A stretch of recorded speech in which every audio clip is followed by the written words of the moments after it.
Cette semaine, on va voir avec vous, beaucoup de poésie, beaucoup d'allégories. Ça va pas forcément être si pratique que ça, je vous le confesse, mais le but est d'éveiller en vous un sentiment de créativité.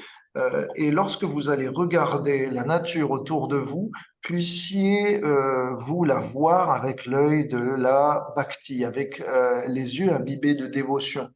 Puissiez-vous voir Krishna et Radharani dans chaque aspect de votre environnement. Et pour ceux qui vivent dans la nature, c'est facile. Pour ceux qui habitent dans les villes, c'est moins facile, mais toujours est-il que vous pouvez prendre un peu de temps pour vous connecter avec les oiseaux, les arbres, les prairies qui vous entourent et voir Krishna dans ce chapitre d'aujourd'hui, puisque ce chapitre va vraiment être du début jusqu'à la fin une description poétique de la vie à Vrindavan. Donc, pas dans n'importe quelle saison, mais dans la saison des moussons. Est-ce qu'à Madagascar, il y a une saison des pluies? En ce moment, oui. Oui, On est en train de d'accord. rentrer Euh, dedans. il y a donc Ça une... commence. il y a pas... ce qu'on appelle la saison des moussons, Cyclonique. C'est le cyclonique. cyclone, Oui. c'est en février, janvier-février. D'accord. Donc, dans ces moments-là, beaucoup de vent et beaucoup d'averses, c'est ça? Oui, oui, Alors, ce chapitre a pour but aujourd'hui de transformer cette saison qui peut paraître rude en une source d'inspiration journalière pour penser à Krishna. Alors, c'est un peu le pari qu'on va prendre aujourd'hui. Et donc, voilà, après s'être introduit, on va commencer à rentrer dans le vif du sujet.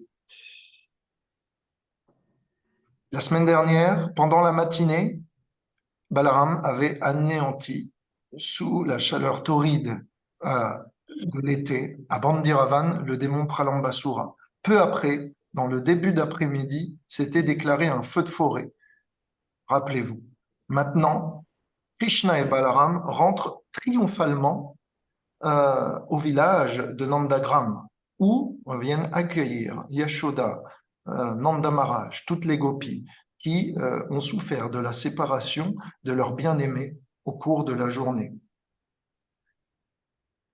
On commence le chapitre. Dans le chapitre 20, verset 1er. Les demoiselles de Vrindavan, les pastourelles, ont vu les garçons arriver et leur raconter avec force détail toutes les activités qui s'étaient passées dans cette journée, à commencer par celle de Krishna, puis celle de Balaram. Balaram est simplement l'assistant de Krishna, c'est lui le véritable héros. Parfois, Balaram aussi accomplit des prouesses, mais simplement pour mettre en valeur encore plus Krishna. Vous le savez, mais quand vous êtes bien entouré, vous paraissez encore plus important. De la même façon que de nombreux milliardaires, comme par exemple, je me rappelle avoir vu un journaliste interviewer Monsieur Pfizer, le PDG de Pfizer, celui qui produit les vaccins. Et bien que ce monsieur ait la soixantaine, il est toujours accompagné d'une femme qui a la vingtaine ou la vingt-cinquaine. Et de cette manière, il est mis en valeur. Lui n'est pas un très beau personnage au demeurant extérieurement, et je me doute peut-être qu'il n'est pas un si beau personnage intérieurement. Mais Krishna est lui forcément beau extérieurement et intérieurement. Mais toujours est-il qu'il est entouré des plus belles personnes qu'il soit. Et aujourd'hui, il est entouré aussi des gopis. On continue. Les personnes plus âgées parmi la communauté étaient abasourdis d'entendre toutes ces histoires. Et ils ont conclu que Krishna et Balaram étaient en effet des êtres exceptionnels. Alors, au fur et à mesure des jours qui passèrent, l'été s'en alla pour être remplacé par la saison des moussons. Et quelle est l'alarme de la saison des moussons? Eh bien, c'est le tonnerre qui gronde au loin et qui se fait porter par ces nuages chargés d'orage. Et donc, tout ce chapitre va être une allégorie pour représenter comment eh bien, Krishna arrive et se met en scène à Vrindavan pour attirer l'essence de tous les habitants et en particulier de ses bien-aimés. Et donc, mon but aujourd'hui, ça va être de vous faire passer cette compréhension qui vise à voir Krishna dans les éléments. C'est pas dit explicitement dans les versets, mais moi, je vais vous en faire la démonstration.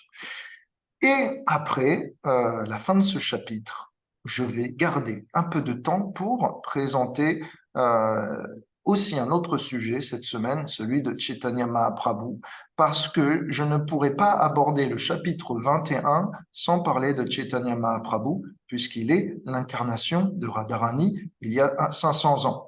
Alors, qui veut comprendre Radharani doit comprendre Chaitanya Mahaprabhu. On se lance dans la saison des moussons. C'est parti. Le ciel est couvert par des denses nuages bleutés, accompagnés d'éclairs. De cette manière, le ciel est illuminé naturellement, bien que couvert. De la même façon que l'âme est recouverte par les influences de ce monde. Qu'est-ce que ça veut dire? Première métaphore de ce chapitre. Ici, l'âme est comparée au ciel. Et les nuages, c'est-à-dire les influences de ce monde, couvrent le ciel. De cette manière, la luminosité qui est propre au ciel est perdue. Et de la même façon, au contact des objets de ce monde, de l'identification au corps, on perd la connaissance de l'âme, qui pourtant demeure naturellement au fond de nous. Et donc ici, la saison des moussons est vue comme une allégorie, une métaphore pour montrer combien la conscience de l'être peut être recouverte par moments. Mais moi, je vais vous dire aussi quelque chose d'autre. C'est que Krishna a un nom particulier qui décrit sa couleur. Est-ce que vous pourriez le dire? Shyam. Shyama. Shyam. Sundar. Shyamasundar, celui qui est semblable à un nuage chargé d'orage. Et donc, la saison des moussons signifie aussi l'arrivée de Shyamasundar. Shyamasundar est accompagné par des éclairs. Ces éclairs, je l'avais déjà dit auparavant, signifient la couleur de la peau de Radharani, qui est dorée. Et donc, la saison des moussons intronise la future proche rencontre du couple divin ensemble, ce qui n'avait pas été possible intimement jusqu'alors. Alors, de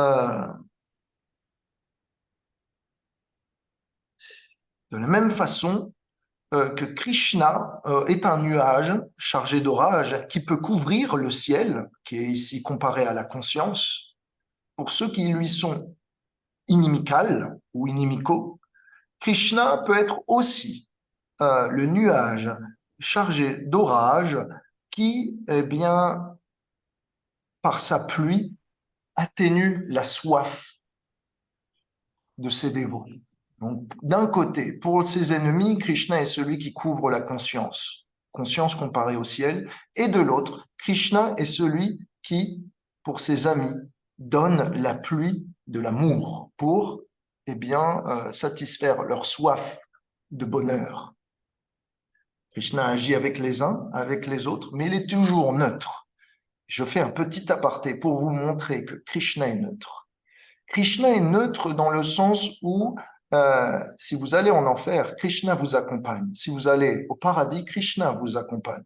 Ce n'est pas lui qui vous envoie en enfer. C'est nous, par notre propre choix, nos propres choix, qui allons dans une direction ou une autre. C'est différent de la conception chrétienne où les chrétiens disent que Dieu va vous envoyer ici ou là. Dans la conception védique du monde, c'est nous-mêmes qui sommes responsables. Et du coup, ça enlève toute forme de cruauté à Krishna.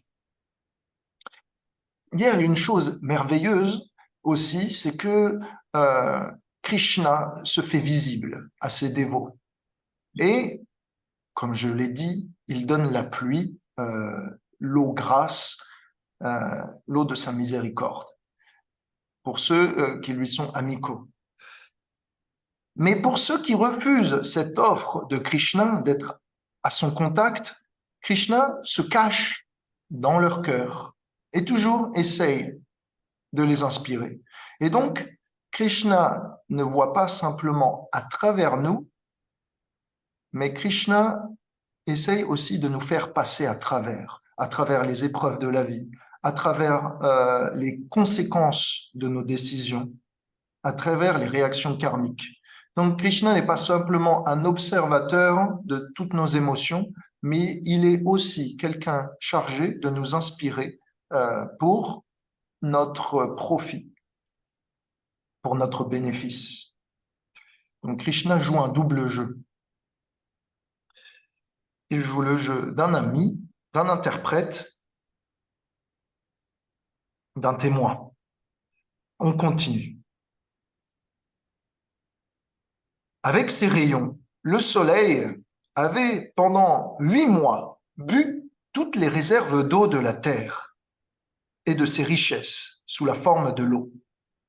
Maintenant, il était venu pour ce roi soleil de relâcher la richesse qu'il avait évaporée. Alors, le soleil ici comparé à un roi, et le roi, vous le savez, prend des taxes aux citoyens. On va dire, dans notre monde moderne, le président prélève des impôts et il les redistribue sous forme de services publics. De la même façon, le soleil, lui, est le roi des astres. Et par sa chaleur, il fait évaporer l'eau, la transforme sous forme de condensation qui se forme en nuages, s'agglutine, et cette richesse, cette eau, va se déporter ici et là où elle a besoin de tomber. Donc, de cette manière, le soleil prélève et puis rend. Mais Krishna, ici, il peut être comparé à ce soleil. Krishna peut être le roi de notre vie. Il peut demander des taxes de nous, c'est-à-dire sous la forme d'action, d'énergie, de temps, d'affection. Et plus tard, tout ce qu'on lui a donné, il va le rendre sous la forme de sa présence, de sa manifestation, de son aide, des biens qu'il nous délègue. Donc Krishna est comme ça, il prend, il nous demande. Pour pouvoir l'atteindre, il demande quelques impôts, l'impôt du cœur. Et après, lorsque Krishna a décidé qu'il avait suffisamment prélevé de cet impôt du cœur, il le rend sous forme de multiples bénédictions au cours de notre vie. Ça va pour vous? Donc, quand vous voyez le soleil, vous pouvez penser à Krishna, la forme du roi soleil. Quand vous voyez le ciel couvert de nuages, vous pouvez penser à Krishna aussi. On va continuer comme ça. Et normalement, à la fin de ce chapitre, vous serez capable de sortir dehors et de voir non pas un Krishna, mais une centaine de Krishna. C'est le but. Éclairés de la foudre, les grands nuages étaient comme balayés par les vents forts, de la même façon que les personnes qui sont saintes acceptent d'être balayées et de donner leur vie aux autres. Donc, si vous voulez, une autre raison nous est donnée, moi je lis à travers les lignes, une autre raison nous est donnée pour eh bien, la couleur de Krishna qui est comparée à celle d'un nuage chargé d'orage. Krishna est comparable à un nuage qui est balayé par le vent. Quel est ce vent? Eh bien, c'est le vent des souffrances de ce monde. Et Krishna est touché par cela. De la même façon que les personnes saintes sont touchées aussi par le vent des souffrances de ce monde. Krishna tolère, mais Krishna aide.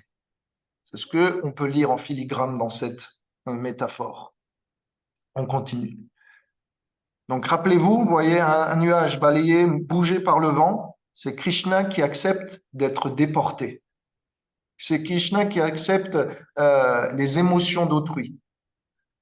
C'est Krishna qui accepte d'être aussi eh bien, bougé, empathique. La terre avait été, pendant ce mois d'été, totalement asséchée. Elle est comme amaigrie. Elle est comme une personne qui aurait fait de nombreuses austérités pour obtenir une bénédiction. Et maintenant, avec l'arrivée de la mousson, la voilà, cette personne, de nouveau nourrie et reprenant forme, ayant obtenu le fruit de ses efforts. Alors, comment on peut voir Krishna? Eh bien, dans cette description, moi je vois Krishna de cette façon.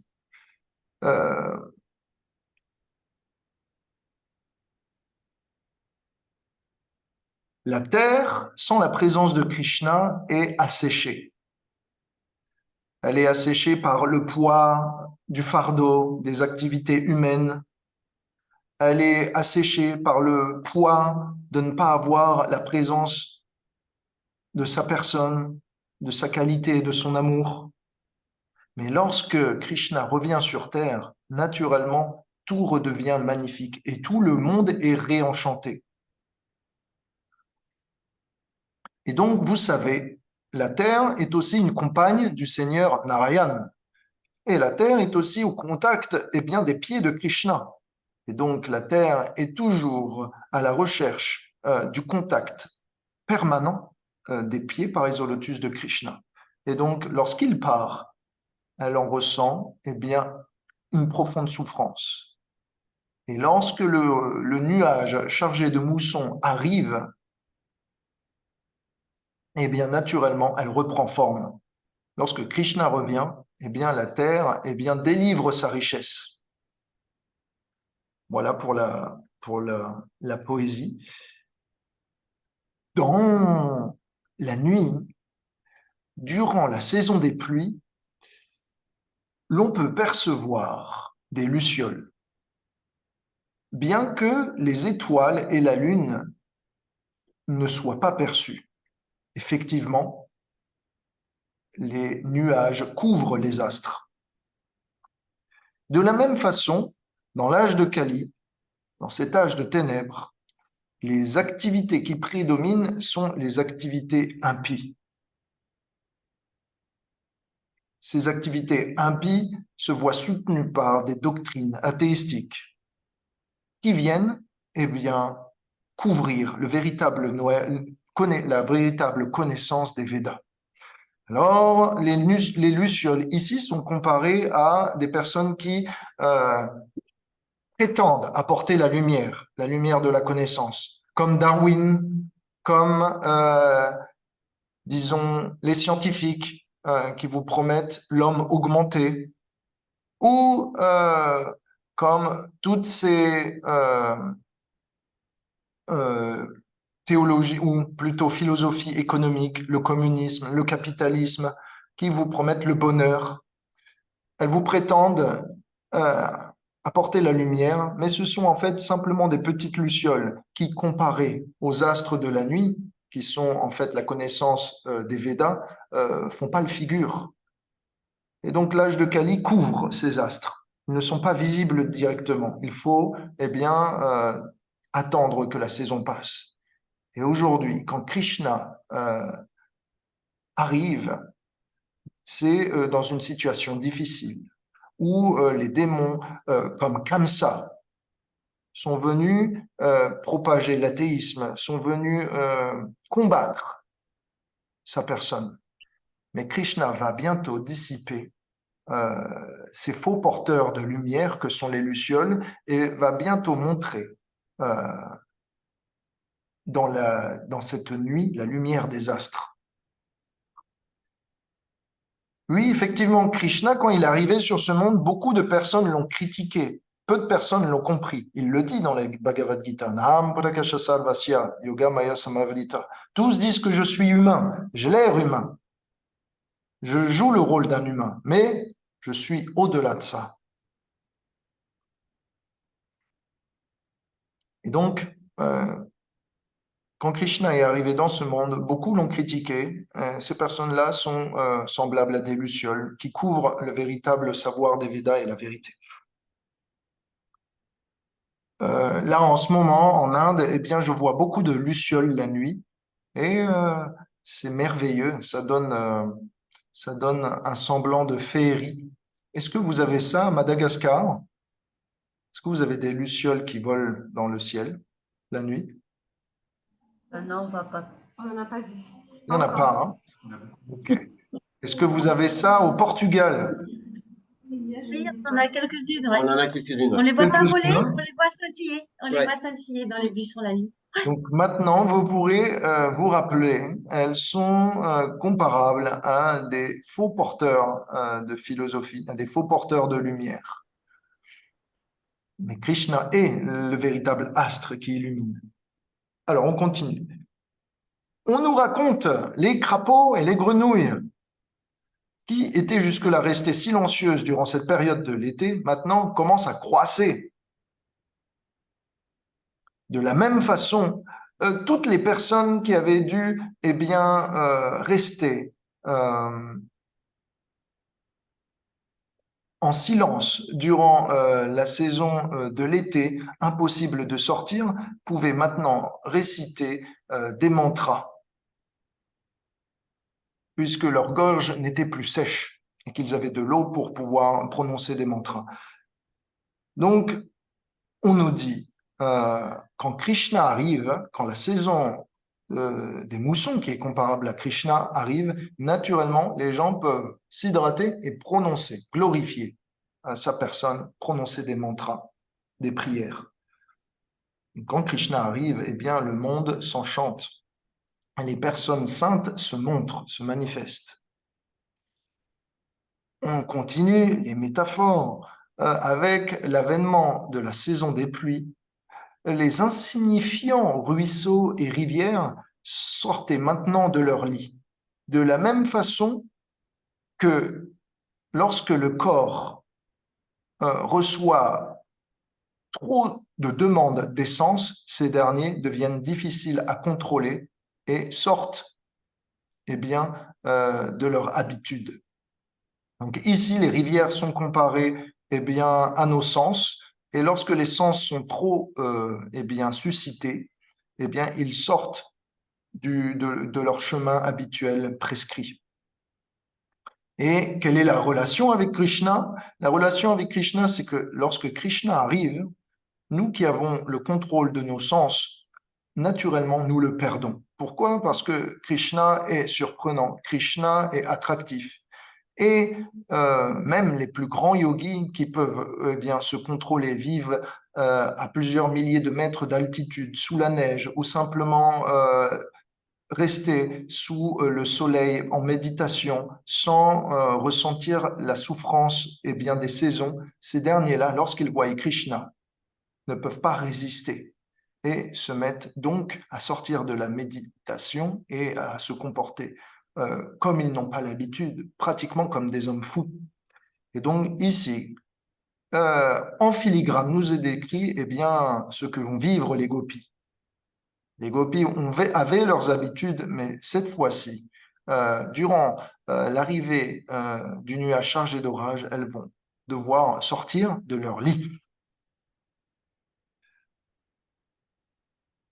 Et donc, naturellement, dans cette saison des moussons, tout redevient vert. Il y a les couleurs qui apparaissent, les papillons qui sortent, les champignons qui poussent. Et donc, il y a aussi des arcs-en-ciel. Et donc, naturellement, tout fleurit et tout devient abondant. De la même façon, quand Krishna arrive, il est entouré de tous les saris colorés des gopis, qui peuvent être dorés, rouges, bleus, verts, violets, marron, etc. Et donc, voilà un festival de couleurs qui s'apprête bien, à tournoyer, à festoyer à l'arrivée de Krishna.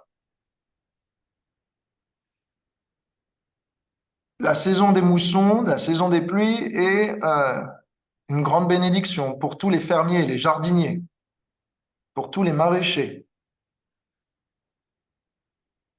Mais ceux qui sont trop feignants pour simplement aller cueillir les fruits, ramasser les racines, prendre les feuilles comestibles, etc., ceux-là, bien, ne profitent pas des bénédictions qu'offre cette saison. Quelle est, bien, la raison de ce verset? On nous explique.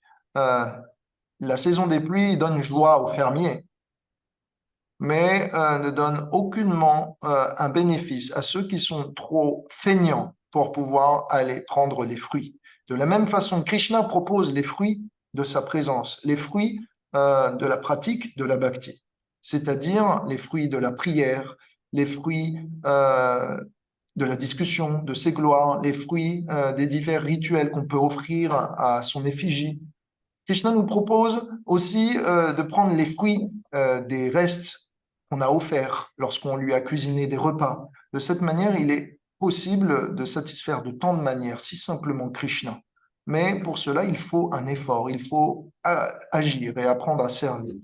Ceux qui sont trop feignants ne peuvent pas profiter de l'expérience spirituelle qu'offre Krishna. De la même façon, beaucoup de personnes dans ce monde moderne vont vous dire « je ne crois pas en Krishna ». On peut simplement leur dire « vous n'avez qu'à essayer ». Vous n'avez juste qu'à essayer, un petit peu de temps à donner pour découvrir une vérité. Il n'y a pas si grand-chose à perdre.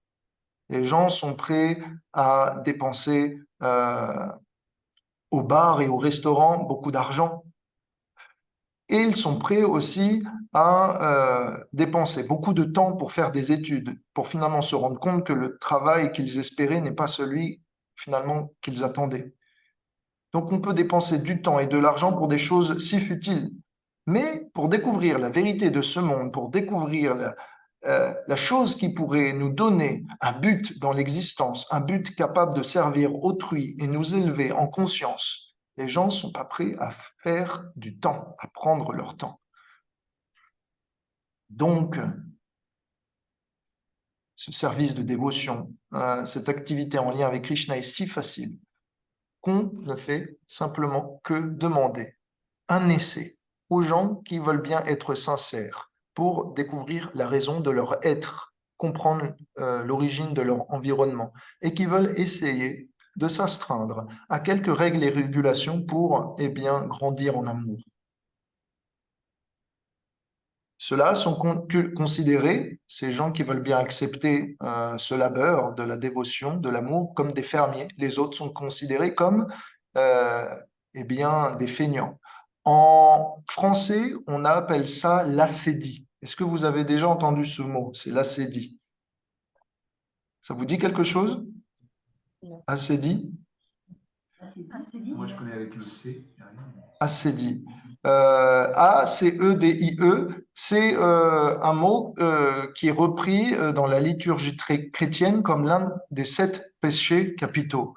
En fait, ça signifie la paresse, mais pas n'importe quelle paresse, la paresse de l'âme. Et donc, on peut être très actif pour satisfaire son corps, mais on peut être très feignant en même temps pour bien, découvrir son être. On peut être aventurier, curieux du monde qui nous entoure, tout en étant indifférent de nous-mêmes. On peut vouloir apprendre à connaître autrui sans vouloir apprendre à se connaître soi. C'est un petit peu l'ambivalence de ce monde où, avec la science, on apprend à connaître la nature et à la manipuler, mais en même temps, on finit par s'oublier. On construit des bâtiments de plus en plus hauts, mais notre cœur est de plus en plus bas. On apprend à avoir des réseaux sociaux et des amis de plus en plus nombreux, mais les relations qu'on a sont de moins en moins qualitatives. Et donc, tant de choses eh bien, qui bouleversent la connaissance de l'âme et qui la couvrent. C'est pour ça que je fais la distinction entre exister et vivre. Est-ce que pour vous, vous feriez une distinction entre exister et vivre? Qu'est-ce que pour vous exister et qu'est-ce que vivre pour vous? Est-ce que vous arriveriez à faire une différence? Si oui, prenez la parole. Vivre, il y a une conscience derrière. Mhm. Exister, c'est juste de la subsistance. C'est Très bien, très bien. Ça, c'est bien. Exister, c'est passif. Passif. Vivre, ce serait actif. Hmm. Très bon, très bon. On vous avait totalement compris. Oui, vas-y, Justine. Moi, je mettrais aussi derrière vivre la notion d'émotion, de plaisir, de Mhm. ressentir les choses, de profiter plus de la vie, en fait. Mhm. Exister, c'est être plutôt neutre, on va dire tiède, c'est ça, en opposition. C'est ce que tu veux dire, hein? Oui, c'est ça. Mhm. Très bon point. On est tous d'accord. Vous avez directement saisi là où je voulais en venir. Et donc, on est d'accord, la plupart des gens se laissent exister, mais ne prennent pas le temps, eh bien, euh, de vivre. Et donc, on se laisse porter par les habitudes, on se laisse porter par la pression sociale, ce que veut la société de nous, les impératifs euh, et toutes les idées reçues. Et on ne pense pas à poser les questions, les grandes questions qui nous permettent de nous reconsidérer le but de nos actions et donc la raison de notre venue sur Terre. Et donc, soyons capables de challenger l'ordre reçu, soyons capables de bouleverser les idées communément admises, mais soyons aussi capables eh bien, d'apprécier la présence de Krishna lorsqu'elle nous est offerte et qu'elle fait sens.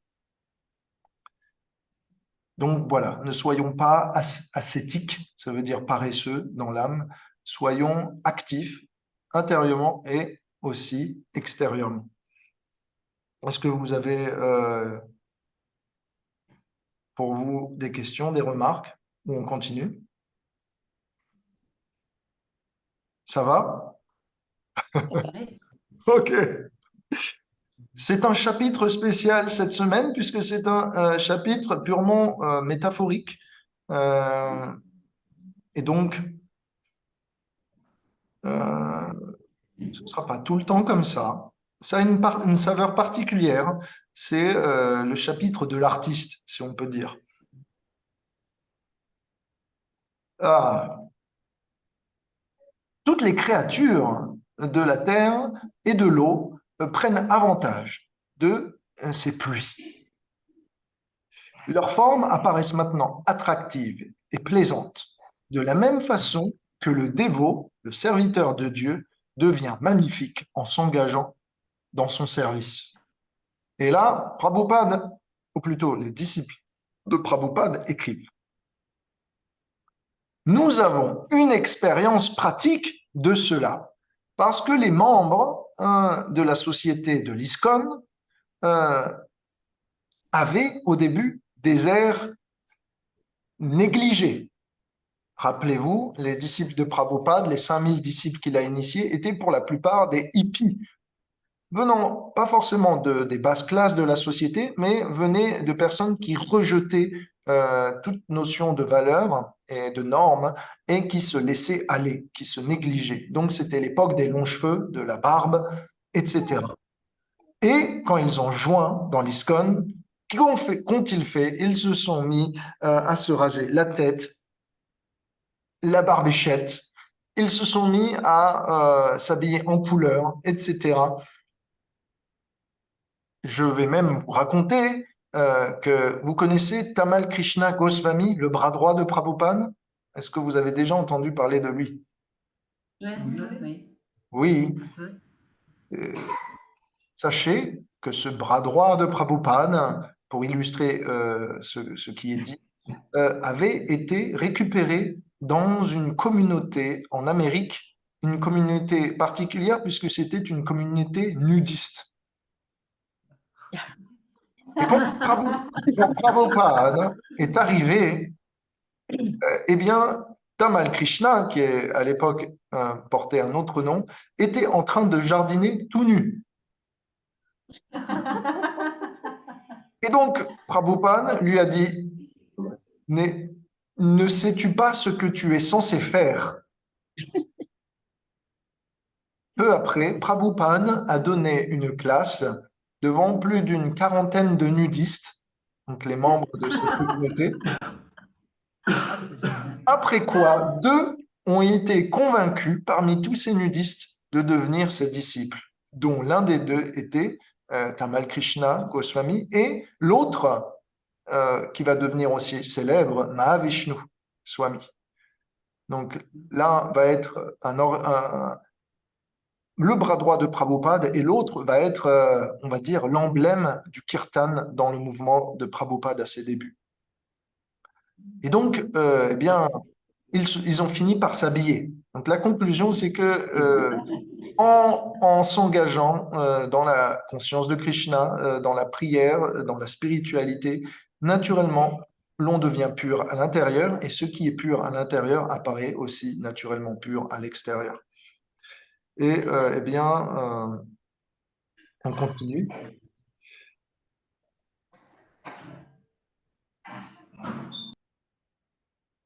De la même façon que les dévots, dont le mental reste absorbé dans la personne de Dieu, restent en paix, même attaqués par toutes sortes de dangers, les montagnes, lors de la saison des pluies, n'ont pas été en anglais disturb, n'ont pas été dérangées par les pluies répétées et la foudre répétée de cette saison. Et donc ici, on compare eh bien, les spiritualistes à des montagnes. Souvent, on a l'impression que les spiritualistes ont la tête dans les étoiles ou dans la lune, comme on dit. Moi, par exemple, quand j'étais petit, ma maîtresse mettait sur mon carnet « est un bon élève, mais est perdu dans les étoiles ». Et c'est vrai que les choses de ce monde ne m'intéressaient pas. Déjà très jeune, je trouvais qu'elles étaient limitées. Et donc, je cherchais à avoir un peu plus d'envergure hein, et de vision. Mais les dévots, pour pouvoir aller haut, doivent aussi s'ancrer fortement.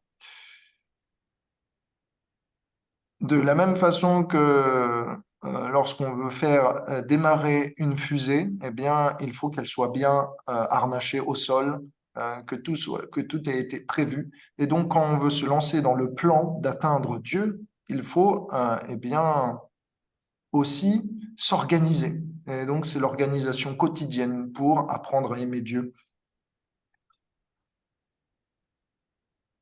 Durant la saison des pluies, les routes ne sont plus propres et deviennent couvertes de débris, d'herbes et de nouvelles pousses. De la même façon, toutes les routes sont comme les écritures religieuses que les prêtres n'ont plus étudiées pendant longtemps et qui deviennent alors corrompues par le passage du temps. Généralement, dans la Bhagavad Gita, Krishna il dit, je viens pour 3 raisons: protéger mes dévots, anéantir ceux qui s'opposent et rétablir les principes de la religion. Donc, quand Krishna arrive, la saison des pluies arrive, eh bien, naturellement, il y a un besoin de rétablir les Écritures qui sont comme des routes en mauvais état.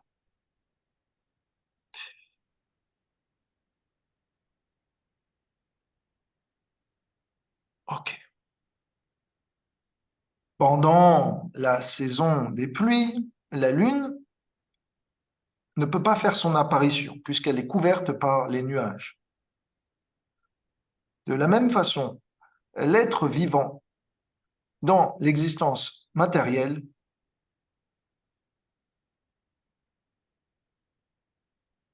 l'être vivant qui est en fait l'âme ne peut percevoir sa réelle identité, qui est couverte eh bien, par la contamination matérielle. Donc ça, on l'avait déjà vu. La lune est comparée à l'âme et les nuages sont comparés, eh bien, ici, dans ce verset, et à la contamination matérielle, c'est-à-dire la colère, l'envie, la cupidité, l'avarice, etc. Et, euh, et donc, la nature de l'âme ne peut pas illuminer la conscience, ne peut pas illuminer l'être. Et lorsque Krishna va arriver peu de temps après, eh bien, naturellement, la lune va réapparaître. Puisque l'un des noms de Krishna, c'est Vrindavan Chandra, la lune de Vrindavan. Et Krishna choisit spécialement les nuits de pleine lune pour pouvoir s'adonner à son ballet, à sa danse, à son festival de danse.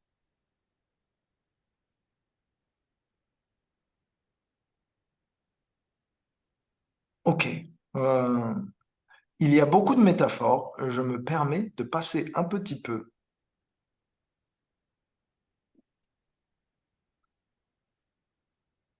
Maintenant, vous avez compris, vous êtes capable de voir un petit peu votre environnement en relation avec Krishna. Maintenant, que va faire Krishna durant la période des moussons? Voilà, c'est ça qu'on veut aussi entendre.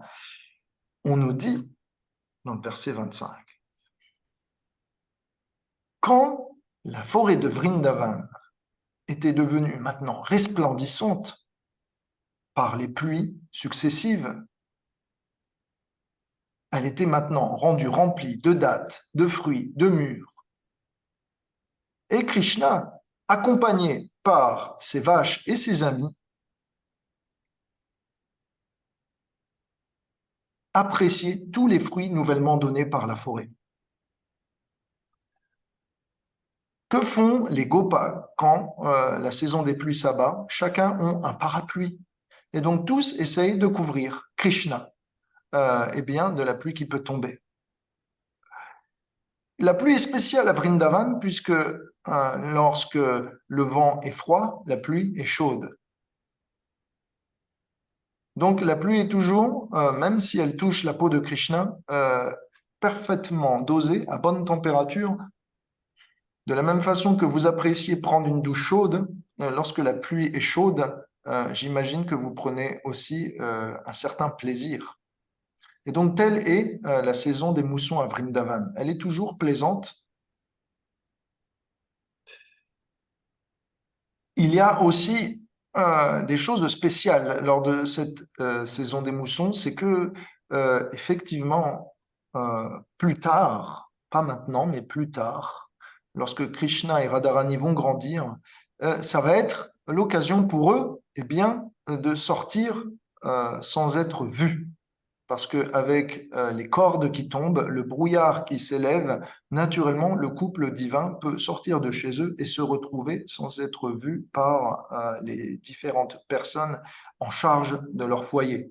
Jatila, Kutila en particulier pour Radharani. Jatila et Kutila, ce sont les attendantes de Radharani. Si vous voulez, c'est nounous. Ils sont toujours chargés de veiller à ce qu'elle reste bien au foyer et qu'elle fasse bien ses devoirs.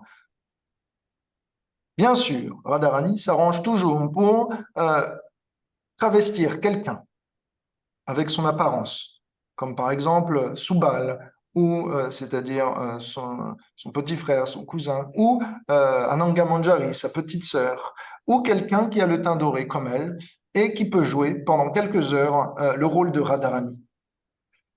Radharani aussi trouve toujours un prétexte pour aller adorer au temple du soleil le Deva du soleil et lui apporter des fleurs, etc., même en temps de pluie. Mais la saison des pluies est telle que parfois la pluie torrentielle empêche le couple divin de se retrouver. Et donc, la mousson est à la fois une saison de séparation, d'imprévu, d'annulation des rendez-vous, et en même temps l'opportunité pour se retrouver en intimité, un à un. Et donc, ce que préfère particulièrement pendant la saison des moussons le couple divin, c'est se retrouver dans les cavités des arbres. Alors, vous pouvez me dire comment on fait pour se retrouver dans le creux d'un arbre. C'est fait plutôt pour les chouettes, les écureuils, et ce genre d'animaux qui sont petits. Mais à Vrindavan, il y a des arbres géants, pas simplement, mais à Vrindavan, l'espace et le temps sont distordus selon les besoins. Et donc, quand vous entrez dans une maison, par exemple à Vrindavan, de l'extérieur, elle semble être une maison normale. Mais quand vous entrez dans la pièce principale, elle semble gigantesque. Et donc, quand vous pouvez, par exemple, trouver une maison à Vrindavan qui contient des milliers de pièces, mais de l'extérieur, elle semble être une maison de 2 ou 3 pièces. Et donc, de cette manière, le temps et l'espace jouent pour le bénéfice de chacun. Donc, il n'y a pas de problème de surpopulation à Vrindavan, vous comprenez? Il n'y a pas ce problème terrien où on se pose des questions, combien il faut faire d'enfants, etc. À Vrindavan, tout ça n'a pas sa place. Il y a autant de place qu'il faut pour un nombre illimité de serviteurs. Et donc, les vaches, eh bien, apprécient maintenant le retour de l'herbe grasse. Elles avancent lentement, mais dès que Krishna les appelle, tout de suite, elles se mettent à courir à l'écoute de leur nom. Elles se mettent à courir de telle façon à ce que, lorsqu'elles se déplacent, le lait qui est contenu dans leur pie, eh bien, s'écoule.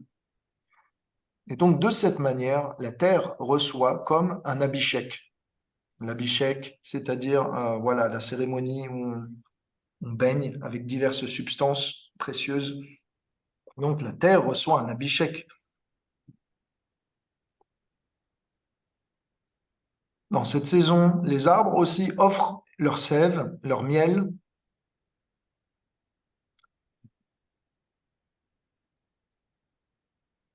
Et parfois, Krishna rentre dans une cave pour jouer avec ses amis.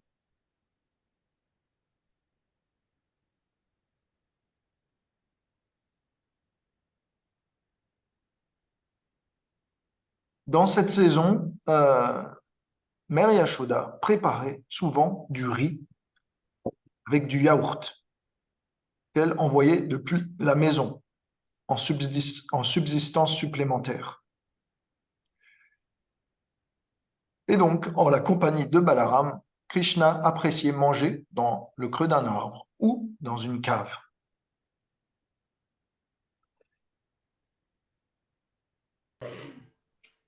On continue. Toute cette beauté qui vous est présentée à la saison des pluies, à Vrindavan, n'est là simplement que pour augmenter l'amour ou susciter l'amour entre Radha et Krishna. Cette description vous est faite simplement pour établir le lieu du théâtre ou de la scène qui va se dérouler prochainement. Maintenant, l'automne arrive après la saison des pluies. Donc été, saison des pluies, et maintenant automne. Et c'est dans cette saison d'automne que va se dérouler la danse rasa. La première valse, la valse éternelle et la valse originelle si on peut dire. Et donc, dans cette période d'automne, eh bien, les lotus apparaissent et s'ouvrent. Il faut savoir que la propriété des lotus, c'est de pouvoir filtrer un nombre important de saleté. Et donc, dans cette saison d'automne, eh bien, l'eau qui était devenue boueuse avec l'importante battue des pluies, maintenant redevient calme, parce que la saison d'automne, les pluies sont légères ou ont disparu, et donc les sédiments tombent au fond de l'eau, l'eau redevient claire, tous les débris qui avaient été portés par les branches, les feuillages, revont sur les berges, et finalement, le lotus est purifié, est chargé de purifier l'eau pour qu'elle apparaisse encore plus claire et limpide. Et donc, c'est en automne que les lotus apparaissent les plus beaux et s'ouvrent les plus délicatement. Et donc, naturellement, il y a une odeur parfumée que le vent porte. Il y a une beauté particulière que les gopis apprécient eh bien, se décorer avec, puisque ces lotus sont cueillis, mis autour de leur cou sous forme de guirlande ou mis dans les cheveux de Radharani pour eh bien, accroître son élégance.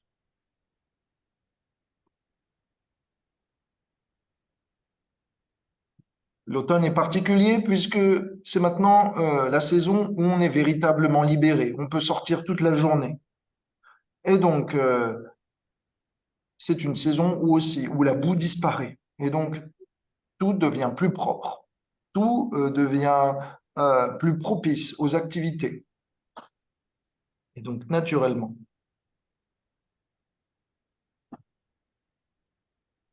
les nuages qui avaient abandonné tout ce qu'ils possédaient étaient maintenant redevenus blancs et pouvaient maintenant laisser passer la lumière. Tout était chatoyant, tout était lumineux.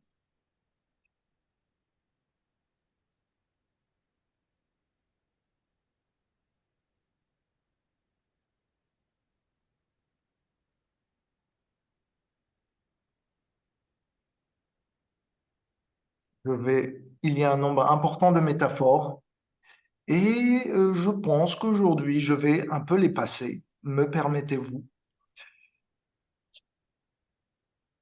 Donc, maintenant, on nous dit, l'automne, la lune d'automne, eh bien, est capable d'amoindrir la souffrance causée par la brûlure des rayons du soleil. Et maintenant, cette lune d'automne qui brillait abondamment, qui représente Krishna, était capable d'amoindrir eh bien, la brûlure de la séparation des gopis. Et donc, on rentre dans une phase d'union. Et comment Krishna rentre dans une phase d'union? Eh bien, en soufflant du bout de sa flûte et en pressant les notes mélodieuses dont il est particulièrement expert pour émettre un signal que je souhaite vous envoûter et que je suis prêt à vous accueillir au milieu de la forêt. Et donc, les notes de la flûte qui sont arrivées jusqu'à l'oreille des gopis ont fini par conquérir leur cœur. Et donc, la saison de l'automne initie la danse du couple divin. On nous dit dans le verset 45, excepté les gopis, tous avaient le cœur volé par Krishna. Pardon, je reformule. Excepté les gopis, qui avaient le cœur volé par Krishna. Tous ont oublié leur souffrance lorsque le vent venait les embrasser. Ce vent n'était ni trop chaud ni trop froid. Si vous voulez, durant l'automne, l'atmosphère était si plaisante que tout le monde était heureux. Mais un groupe de personnes à Vrindavan ne pouvait pas se satisfaire simplement de l'atmosphère et des éléments. Pourquoi? La raison est donnée. parce que leur cœur avait été volé. Et donc, naturellement, elles devaient le reprendre à celui qui les avait volés. Le vent est décrit comme porter pas simplement l'odeur des fleurs de cette saison, mais aussi l'odeur, eh bien, du corps de Krishna. Et donc, naturellement, quand le vent porte cette odeur, tout le monde se dit « Ah, le vent m'embrasse. Il porte Krishna en lui. » Et donc, naturellement, c'est une saison formidable. Mes sens sont parfaitement satisfaits. Mais les gopis ne voient pas cela comme ça. Elles se disent « Ah, Krishna m'embrasse, mais je ne sens pas son étreinte, pas suffisamment. Ah, je sens l'odeur de Krishna, mais il est si loin de moi. Ah, Krishna m'embrasse à travers l'odeur qui est transportée par le vent, mais comment peut-il croire que je peux être satisfait comme ça? J'ai besoin de beaucoup plus. Et donc, c'est pour ça qu'elles étaient les seules à ne pas être satisfaites. La différence entre les gopis et le reste des habitants de Vrindavan est la suivante. Les gopis avaient un désir plus intime que le reste des habitants. Et donc, par conséquent, elles ne pouvaient pas être satisfaites par une approche distante de Krishna, à travers, en l'occurrence, l'odeur de son corps porté par le vent. Et donc, c'était la cause de leur anxiété. C'est une leçon pour vous, mes chers amis, pour montrer que plus l'on vise haut, plus il y aura de difficultés, plus il y aura d'anxiété. Mais plus nous serons capables d'atteindre l'intimité de Krishna. Et donc, mes chers amis, vous avez plusieurs choix dans votre vie dévotionnelle. Soit vous vivez heureux avec Krishna de ce qu'il vous donne, soit vous vivez dans l'anxiété constante de gagner du terrain encore plus dans son cœur, afin de connaître encore plus de sa personne. Donc, vous avez le choix de vivre heureux comme vous êtes, ou vous avez le choix d'être en constante anxiété dans l'idée d'être encore plus proche de Krishna. Quel camp vous voulez choisir, celui des gopis ou du reste des habitants de Vrindavan? Cela, mes chers amis, dépend de vous. Est-ce que vous voulez vivre dans l'anxiété constante de gagner encore plus de terrain dans le cœur de Krishna, ou est-ce que vous voulez vous sentir satisfait simplement de ce que Krishna vous donne? Les deux sont possibles. Les deux sont possibles. Mais certains ont dit, les gopis, ils ont fait leur choix. J'accepte le poids de l'anxiété si c'est pour rentrer dans l'intimité de Krishna. Oui, oui, oui. Krishna t'entendra et Krishna entendra ton désir. Et donc, par conséquent, on devra passer par des épreuves aussi. C'est le prix de l'intimité de Krishna, mais ce prix en vaut la chandelle, si je puis dire. C'est marrant parce que pour les autres habitants de Vrindavan, Krishna rentre dans leur mental et crée du bonheur. Mais dans le mental des gopis, Krishna entre et crée de la frustration. Oui, c'est le fait que le but est différent. Le but des gopis est beaucoup plus élevé. Et donc, on nous dit, par l'influence de cette saison de l'automne, par ses couleurs et par ses habitants, les animaux, les oiseaux, qui tous commençaient la période de reproduction, naturellement, cela éveillait dans l'atmosphère bien, un érotisme particulier. Ok, je dois faire une pause maintenant parce que vous avez compris, on va rentrer dans le Saint des Saints, le secret des secrets, l'incomparable théologie de la sexualité divine, si on veut, ou de l'érotisme éternel, ou du pur amour, ou de la relation de couple dépourvue de toute imperfection. Et donc, j'ai besoin pour ça, eh bien, de faire en sorte qu'ensemble, on décortique ce que c'est la différence entre l'amour ou la sexualité matérielle et la sexualité spirituelle, pour pas qu'on mélange les deux. Parce que sinon, au fur et à mesure de la narration qui va se passer, au lieu d'avoir de l'affection pour Krishna et de l'appréciation pour la nature de l'amour du couple divin, vous aurez plus, eh bien, une irritation des organes génitaux, si je puis dire. Et donc, je ne mens pas parce que un jour, un dévot m'a dit, moi, quand j'écoute les divertissements de Radha Krishna dans leur intimité conjugale, le seul effet que j'ai, c'est une érection. Donc, euh, je ne veux pas en arriver là et je veux que cela se fasse de la manière la plus dépassionnée possible et donc de la plus pure possible. Et de cette manière, on arrivera à toucher le fruit qui exaltera l'amour en nous, mais l'amour pur. Donc, j'ai besoin déjà de savoir pour vous qu'est-ce que c'est, eh bien, la sensualité ou l'érotisme spirituel. Quelles sont ces caractéristiques particulières qui la différencient de la sexualité matérielle? Donc, ma question, c'est quelles sont les caractéristiques particulière de cet amour conjugal entre Radha et Krishna par rapport au reste des relations conjugales de ce bas monde. Si vous avez une idée, allez-y, balancez.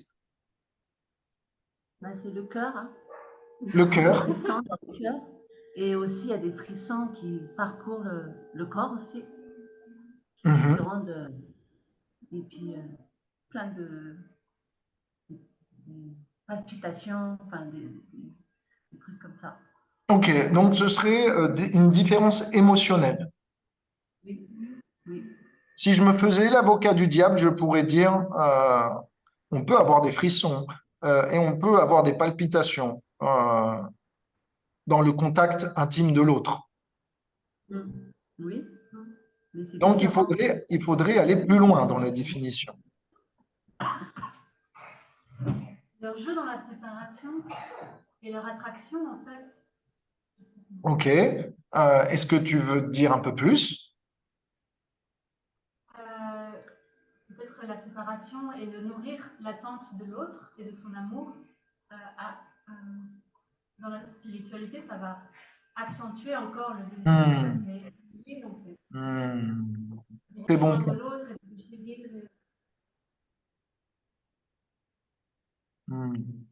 Alors, si je répète, si j'ai bien compris, hein, tu peux me corriger. Dans la séparation de l'un et de l'autre dans ce monde, le souvenir s'efface. Mais dans la séparation du monde spirituel, l'amour s'intensifie.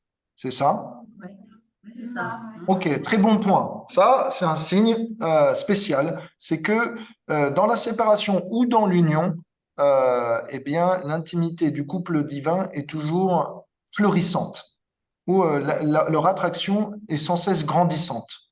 Alors que l'amour de ce monde connaît des hauts et des bas et des ruptures. Ok, bon point. Est-ce que quelqu'un d'autre veut essayer? Ouais. Vas-y, Justine. Moi, je dirais que c'est dans euh, ce qu'on ressent de Mhm, l'amour qu'on envoie ou qu'on émet et pas ce qu'on ressent dans l'essence de notre corps. mhm, C'est-à-dire que ça va pas être, par exemple, le toucher, on va pas ressentir, on va ressentir sur la peau, mais on va ressentir que l'autre envoie de l'amour au travers de cette caresse. mhm. Je sais pas si j'arrive bien à exprimer avec les Oui. mots l'idée que j'ai derrière. Mais en fait, c'est l'amour qui transparaît par le geste, mais du coup, c'est de mettre de côté le geste pour garder Mhm. l'amour qu'il y a derrière, en fait. que ce soit celui qu'on reçoit ou celui qu'on émet pour l'autre, en fait. Donc, des gestes d'affection désintéressés de son propre plaisir pour le bénéfice d'autrui. Mhm. Au contraire de l'exploitation du corps du partenaire. C'est ça? Ouais, c'est un peu ça l'idée, ouais. Ok. Des choses qui sont dépourvues d'attente et désintéressées. Ouais. Ok. Donc la pureté de leur amour, leur éternité a été mentionnée. Donc voilà, deux qualités déjà qui ont été mentionnées. Est-ce que quelqu'un a une autre idée? Globalement, les émotions, ou les gestes, les touchés, etc. En fait, je rejoins Justine, il faut que ce soit juste comment dire ça? Les intentions. Non, c'est-à-dire décoller des sens en fait, des sens grossiers Mhm. de la main. C'est quelque Plus chose pour de... manifester un support émotionnel que pour une sensation de jouissance. Ouais. Mhm. Ok. Donc désintéressé, la pureté, quoi. Ok. Maintenant, Inconditionnel. j'ai pas entendu. Inconditionnel. Inconditionnel. Très bon. Très bon. Alors, maintenant, il faut que je précise tout ça. Dans les relations sensuelles de ce monde, il y a une forme d'addiction qui se crée. Correct? On est d'accord. Et donc, cette addiction, elle est pour la conscience un frein à son élévation, puisque souvent on dit pour rigoler, par exemple, les hommes, ils ont le cerveau entre les jambes, par exemple, on peut dire ça. Donc ça veut dire, voilà, on réfléchit assez primairement. Et donc ces instincts primaires de reproduction nous empêchent, eh bien, de voir les choses en grand, de voir au-delà de notre individualité. Et donc, au contraire de ces sentiments primaires et qui sont individualistes, l'amour divin s'étend à l'univers entier. L'amour divin est fait pour être partagé. Pourquoi? Parce que dans l'union de Radharani et de Krishna est engagé l'ensemble des êtres, n'est-ce pas? Et donc, c'est pas quelque chose qui est fait pour soi, mais pour l'ensemble. Et donc, tous y prennent plaisir à supporter cet amour. Tous y ont une part. Là où, si on voudrait dire, si vraiment on fait la transcription dans ce monde matériel, ça donne quelque chose d'horrible. Ça donne, par exemple, un peu les orgies dans lesquelles on peut parfois retrouver nos politiciens, etc., où ils s'engagent tous dans des activités érotiques. Mais dans la sensualité de Radha et Krishna, tout est fait pour que chacun puisse prendre part, mais pas simplement pour être supporté, être dans la joie, mais aussi pour s'élever. C'est la particularité de la sensualité divine, c'est que au contact du couple divin et de leur intimité, on perçoit la nature de la pureté de leur amour, de la profondeur de leurs sentiments, et naturellement notre conscience s'en trouve élevée. La façon dont dialogue le couple divin dans leur intimité est au-delà du cerveau humain. Ce qu'on nous rapporte en termes de beauté, de poésie, de romance, d'affection, c'est au-delà des plus grands romanciers que le monde puisse connaître. Et donc, on va voir dans les chapitres qui vont suivre comment, dans leur intimité, comment dans leur affection et dans leur attraction, on va dire, mutuelle, ils peuvent exprimer le besoin de l'autre. Et cela est fait de telle manière qu'il y a tant de poésie, tant de détachement, tant de pureté, que cela ne peut qu'en nous susciter l'émerveillement de pouvoir nous aussi posséder un tel amour. Et donc, c'est quoi? C'est que dans cet amour, il y a un côté universel qui est propre à l'amour divin. Il y a un côté de la beauté, du juste. Il y a un côté de la joie où tout le monde qui se trouve engagé s'en retrouve bien encore plus heureux. Mais il y a un côté aussi où il y a une élévation de soi, il y a une libération. Ceux qui sont engagés dans la méditation du couple divin, s'ils le font correctement, n'ont plus besoin des plaisirs de ce monde. Mais ceux qui sont engagés dans les activités sensuelles de ce monde, eh bien, ne peuvent pas se passer du reste des objets de ce monde. Il y a une addiction. Il y a deux types d'addiction. Il y a l'addiction qui nous abaisse et il y a l'addiction qui nous élève. Celle de l'addiction sexuelle de ce monde, eh bien, nous enchaîne à la pulsion des sens, à l'adultère, à la promiscuité, au manque de bienséance. Mais la spiritualité, la sensualité du couple divin, si on médite bien dessus, nous libère des besoins de ce monde, des besoins corporels, nous élève dans la poésie et la beauté, nous élève dans l'humanité et la conception de ce qu'est le raffinement de l'amour à l'extrême. Et donc, il y a toutes ces choses qui sont différentes. Mais il y a aussi un point très important.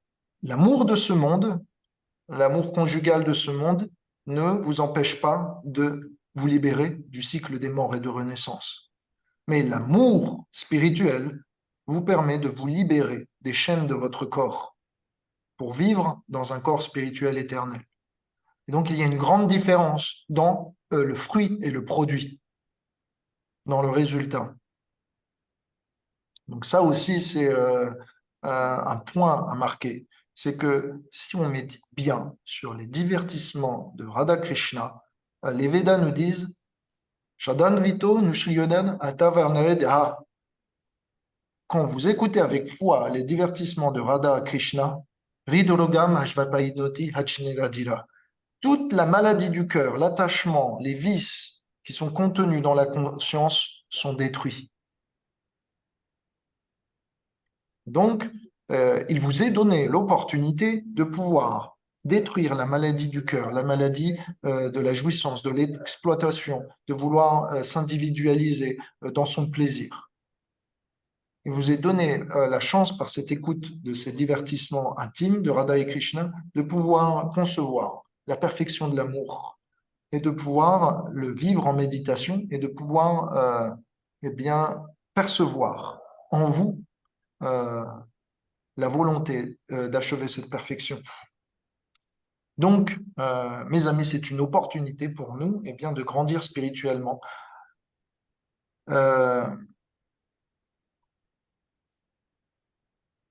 Je pense avoir fait quelques points importants. C'est nécessaire, sinon je ne pourrais pas continuer l'esprit tranquille. Maintenant, c'est bien parce que ça fait la transition. On va parler de Radha Krishna sous la forme de leur union maximale, c'est-à-dire la forme de Chaitanya Mahaprabhu. Alors, je vais vous confier maintenant des secrets et que vous devez garder avec vous et que vous devez chérir dans votre cœur et que vous devez méditer sur. Il existe à Vrindavan une autre partie qu'on appelle Navadvip. D'accord? Vrindavan est sur la planète de Krishna, après Goloka, c'est-à-dire le lieu des vaches. Vrindavan est situé dans la partie droite de Goloka, mais à gauche se situe Navadvip, qui est la réplique de Vrindavan. Cette partie gauche, à Goloka, il n'y a pas Radha et Krishna, il y a Chaitanya Mahaprabhu. Et Chaitanya Mahaprabhu, qui il est? Il est l'union de Radha et Krishna dans un seul corps. D'accord? Donc, quand Radha et Krishna sont divisés, ils sont deux. Et quand ils ne font plus qu'un, ils s'appellent Chaitanya Mahaprabhu. Chaitanya Mahaprabhu s'appelle Nimai, Vishvambar, Gaurasundar, Gauranga. Comment Chaitanya Mahaprabhu est arrivé sur ce monde? Je vous avais expliqué la semaine dernière, vous vous rappelez, Imlital, quand Radha part de la danse rasa, Krishna médite dessus et soudain il prend son teint doré et il commence à se transformer et à vivre à sa place. Vous vous rappelez de ça? Oui. Oui. Maintenant, je vais vous dire comment ils ne font plus qu'un. On va dire il n'y a pas de différence entre lorsque Krishna médite sur Radharani, lorsqu'il est séparé d'elle. Il médite si intensément qu'il commence à prendre sa forme. Il n'y a pas de différence entre Chaitanya Mahaprabhu et Krishna dans cet état d'esprit. Donc Chaitanya Mahaprabhu est la manifestation de la méditation la plus intense sur Radharani. Si vous voulez, Chaitanya Mahaprabhu représente Krishna quand il médite sur Radharani à son maximal. D'accord? C'est-à-dire, le Chaitanya Mahaprabhu représente le besoin de Krishna de vouloir comprendre et vivre Radharani, ses sentiments, de vouloir vivre son cœur, être à l'intérieur d'elle. Chaitanya Mahaprabhu, lorsque le couple divin se retrouve dans leurs divertissements nuptiaux, conjugaux, ils sont dans l'intimité, ils se retrouvent naturellement entremêlés, embrassés dans l'un et l'autre. Et lorsque cette union est si fusionnelle, eh bien, qu'est-ce qui se passe? Les gopis ne retrouvent plus deux personnes, mais une personne. Cette personne, c'est Chaitanya Mahaprabhu. Donc, donc Chaitanya Mahaprabhu représente la fusion conjugale, si on veut, du couple divin. Il représente leur intimité la plus profonde. Donc, de la même façon que, on va dire, lors d'un... Imaginez, vous venez de vous marier, vous avez votre lune de miel, où vous ne faites plus qu'un, on va dire, voilà, vous êtes les bras sont dessus-dessous. Eh bien, vous ne pouvez pas vraiment faire qu'un corps. Mais Chaitanya, Radha et Krishna peuvent le faire, parce qu'ils sont spirituels, ils ont des capacités de métamorphose. Et donc, dans leur union conjugale et intime, ils deviennent Chaitanya Mahaprabhu.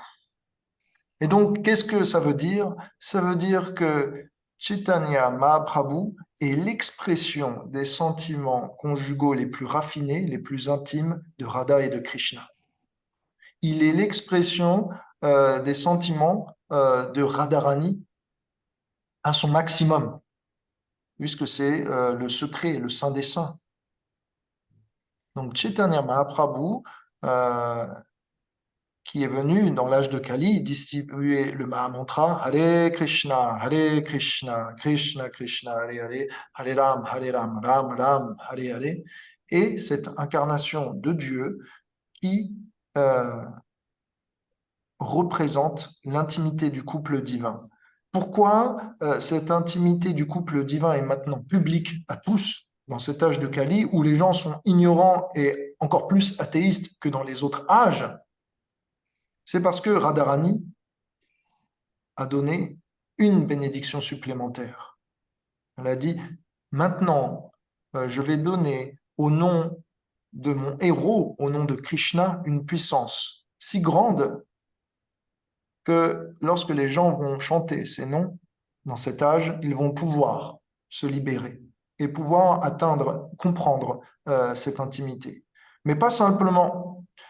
Radharani a aussi, comme vous le savez, ce pouvoir d'illusion.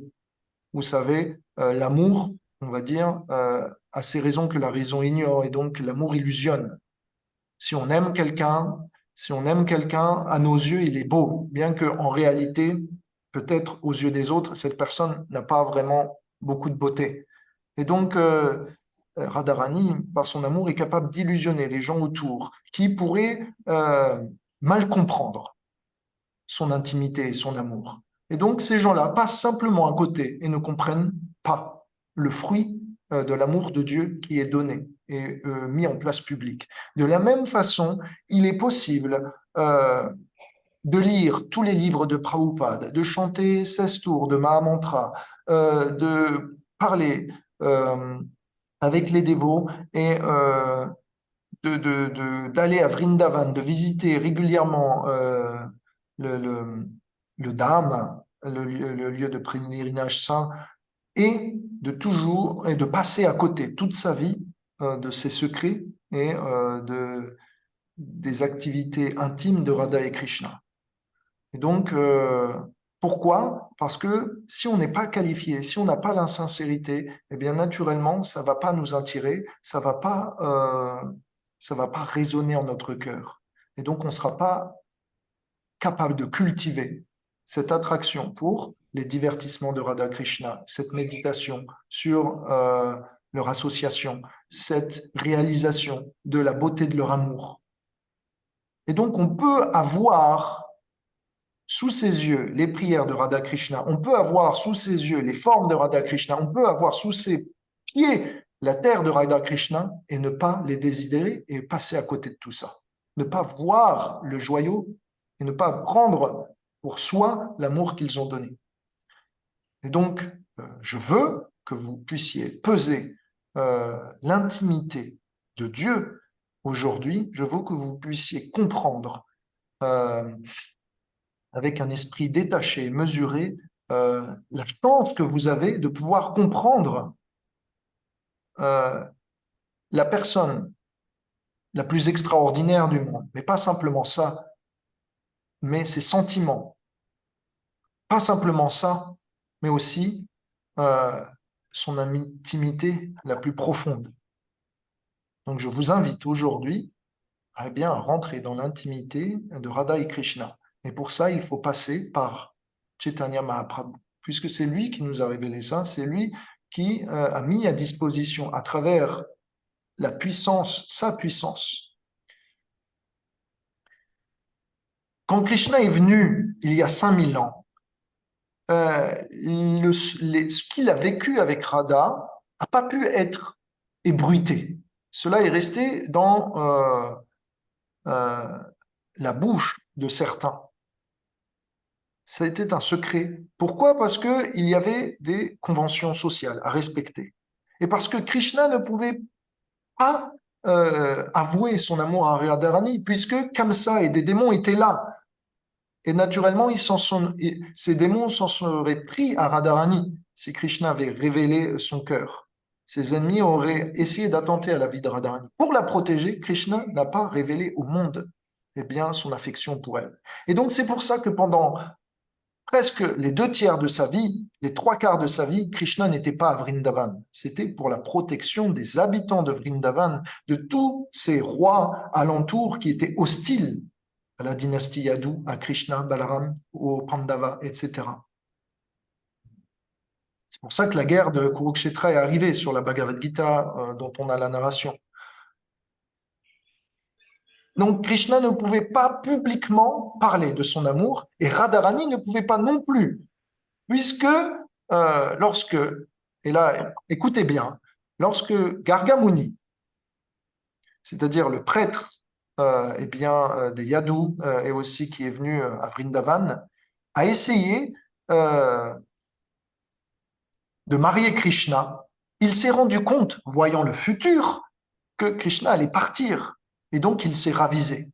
Et il a dit à Nanda Maharaj, ton fils ne peut pas être marié, il doit rester célibataire. S'il va se marier, il faut que ce soit ailleurs de Vrindavan, parce que pendant de nombreuses années, il ne reviendra pas ici.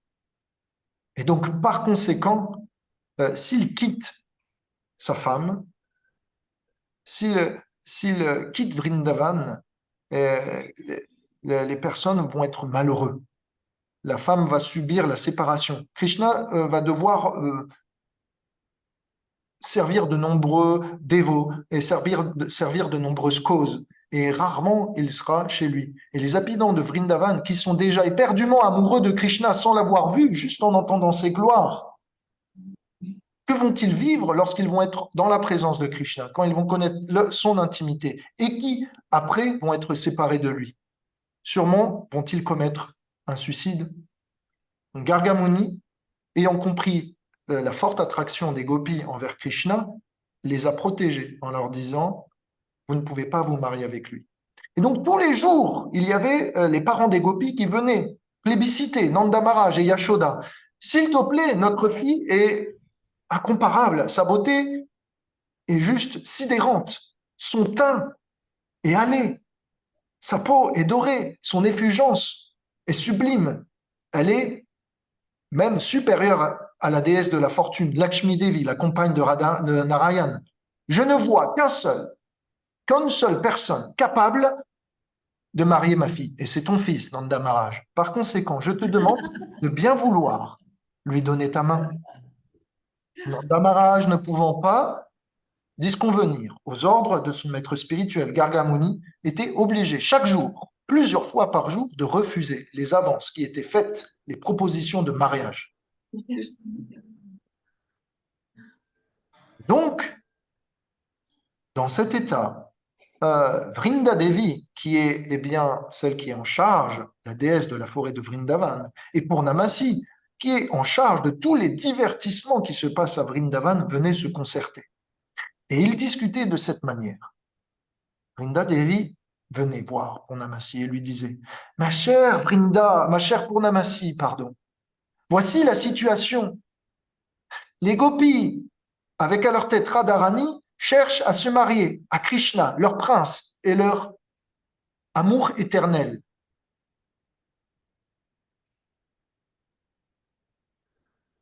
Mais il n'y a pas de solution. Nanda Maharaj, sur les ordres de Garga Muni, se rétracte à chaque fois.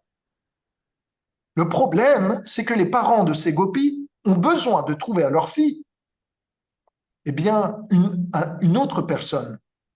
Vrinda Devi dit « Cela me crève le cœur de savoir que dans le futur, ces gopis vont être mariés à quelqu'un qui ne les mérite pas. Sachez que Krishna est le seul à pouvoir véritablement jouir de notre intimité. Krishna est le seul mâle qui mérite de jouir de nous. Tous, nous ne sommes que des répliques. Véritablement, l'âme appartient à sa source. Et Krishna étant la source de notre amour ne doit être redirigé que vers lui. Et donc, toutes les relations conjugales qu'on peut avoir dans ce monde ne sont que redirigées d'une mauvaise manière. Et donc, si on doit avoir des relations conjugales, c'est simplement dans le but de pouvoir servir Krishna avec un enfant conscient de Dieu et d'établir un temple en guise de maison qui puisse servir à la prédication de ses gloires ou à se retrouver et à compter ses divertissements ou simplement un lieu de vie dans lequel on puisse grandir spirituellement. Mais véritablement, notre intimité, notre peau n'est à utiliser que pour une personne, celle de la personne de Krishna. Et donc, lorsque j'utilise le contact de la peau dans ce monde, on pourrait dire c'est de la concupiscence, c'est de la luxure. Mais dans le monde spirituel, ça devient de l'amour, puisque l'amour est redirigé vers son propriétaire naturel, le seul qui est capable de réciproquer de manière parfaite et infaillible. Et donc, Vrinda Devi a conscience de ça. Et donc, Vrinda Devi dit à Purnamasi, l'idée que les gens sachent que les gopis vont être mariés à d'autres personnes que Krishna me tue le cœur. Toi qui es capable d'arranger, toi qui es maître en tous les pouvoirs mystiques, je t'en prie, arrange que les gopis puissent être mariés à Krishna ou que tout le monde croit à Vrindavan qu'elle soit mariée à quelqu'un d'autre, mais qu'en réalité, ce ne soit pas le cas. Alors, Purnamasi, s'exécutant et ayant trouvé un plan, organisa un jour un rêve général. Ce rêve général, c'est que tout le monde avait pensé trouver la moitié pour leur fille, le mari idéal. Et dans ce rêve, ils ont marié leur fille. Ils se sont réveillés et ont cru que c'était la réalité. Alors ils ont considéré que leur fille était maintenant mariée. Le problème, c'est que tout cela n'étant qu'un rêve, ce n'était officiel qu'à Vrindavan, et les gopis, n'ayant pas vécu ce rêve, ne pouvaient pas considérer elles-mêmes être mariées au mari que leur imposaient leurs parents. Il y avait une forte souffrance de de vivre l'enfermement avec une personne à qui on n'appartient pas. Donc naturellement, pour les gopis, c'était quand même la souffrance. Mais au moins, leur virginité était préservée. Pour Namasi, fit un autre plan. Elle fit en sorte que, à chaque fois que les maris, les soi-disant maris des gopis viennent approcher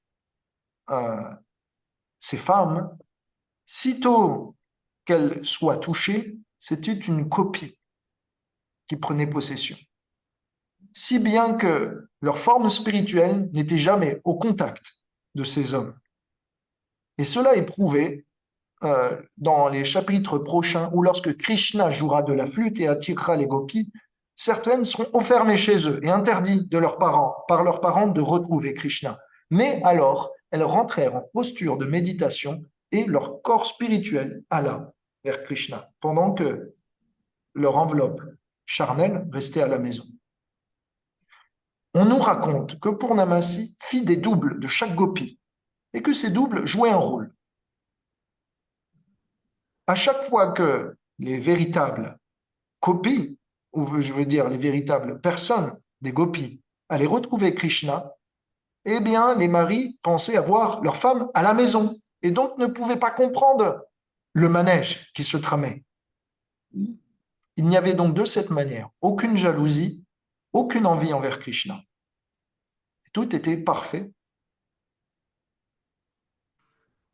Mais Vrinda Devi, après avoir entendu la rumeur des mariages, se dit « Mais qu'as-tu fait? Même si ça n'est qu'un rêve, toujours est-il que maintenant, les habitants de Vrindavan pensent véritablement que les gopis sont mariés à d'autres hommes que Krishna. Bien que les gopis le savent, bien que les gopis savent la réalité, elles éprouvent de cette rumeur et de cette situation une profonde amertume. S'il te plaît, délivre-les. » Il est dit qu'à ce moment, lorsque Krishna vint à entendre que Radharani vint à se marier à Abhimanyu, celui-ci mangeait un ladou. Quand il a entendu la nouvelle, il fait « Elle jeta le ladou par terre. Comment? Abhimanyu? Cette réplique, ce moins que rien. Krishna était fou de rage. Le mariage de Radharani nous est conté dans les Puranas et la place est visitable à Vrindavan. Donc, si un jour vous voulez découvrir, ça devra faire l'objet, je pense, d'une narration en aparté. C'est un long divertissement. Mais pour revenir sur Chaitanya Mahaprabhu, pourquoi toute cette narration des gopis? Pourquoi toute cette narration de l'intimité de Radharani? C'est pour vous montrer que cet amour est pur, c'est pour vous montrer que Radharani n'appartient qu'à Krishna. Et quand ils se retrouvent ensemble, finalement, cet amour est donné au monde publiquement, ce que Krishna n'avait pas pu faire à l'époque, à cause de la pression sociale que subissaient les gopis et à cause de la pression militaire que subissait Krishna.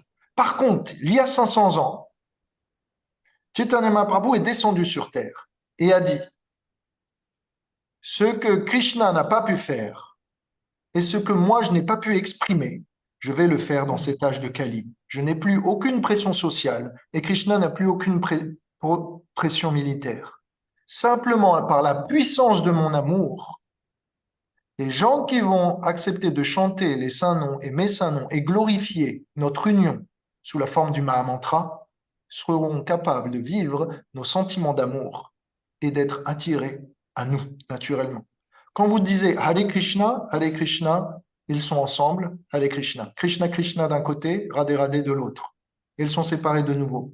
Hare Ram, Hare Ram.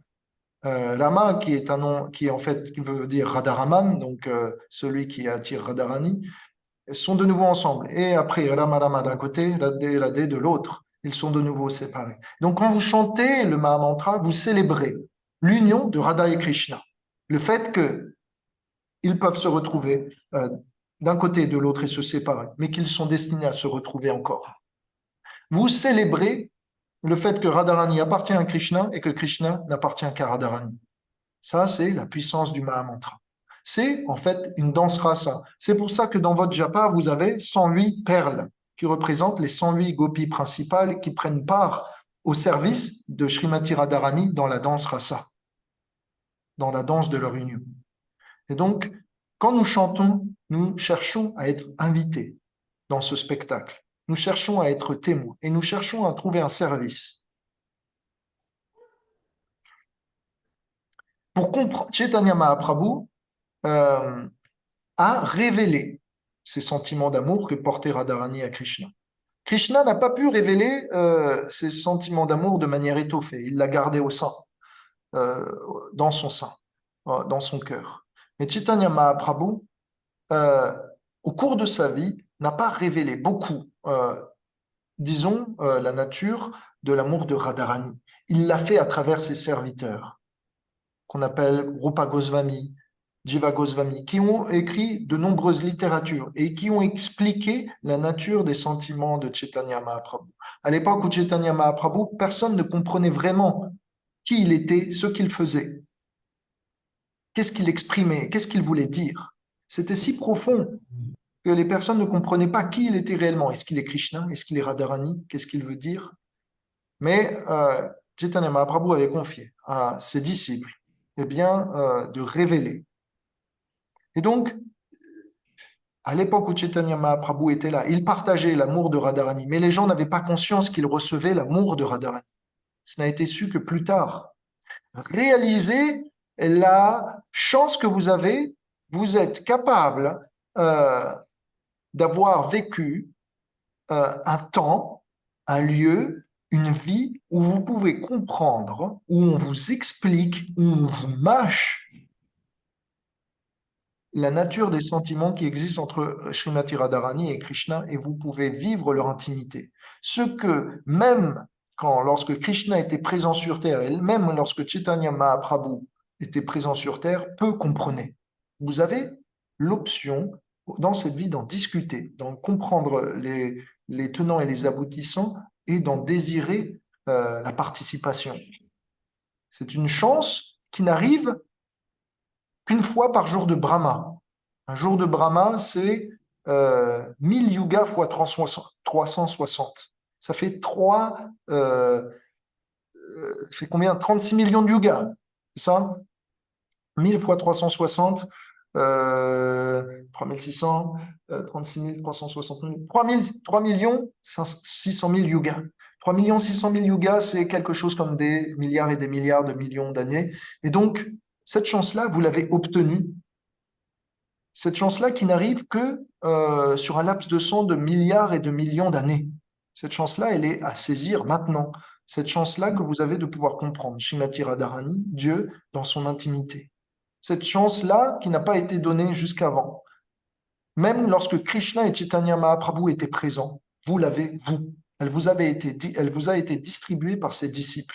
C'était le souhait de Chaitanya Mahaprabhu que certains puissent accéder à ce saint des saints, à ce secret des secrets, à ce Graal. Donc Chaitanya Mahaprabhu explique à travers ses disciples la nature de ses sentiments, exprime lui-même à travers l'exemple de sa vie et la puissance de son amour quel est le cœur de Srimati Radharani. Et donc, Srimati Radharani considérait qu'elle est apparue il y a 500 ans et qu'elle a distribué publiquement l'amour qu'elle avait pour Krishna, chose qu'elle ne peut pas faire à Vrindavan. Considérer qu'elle chantait constamment les noms de son bien-aimé et que l'intensité de son amour était à son maximum. Pourquoi? Parce qu'il n'y avait plus aucun frein à exprimer son amour et parce qu'elle vivait dans la séparation de Krishna. Lorsque, il y a 5000 ans, Radharani et Krishna étaient séparés, que Krishna était à Dvarka et que Radharani demeurait à Vrindavan, Krishna envoyait régulièrement des correspondances, pratiquement tous les jours, des lettres d'amour pour lui dire, je vais revenir. Je suis dans ton cœur. Les rêves que tu as de moi sont réels.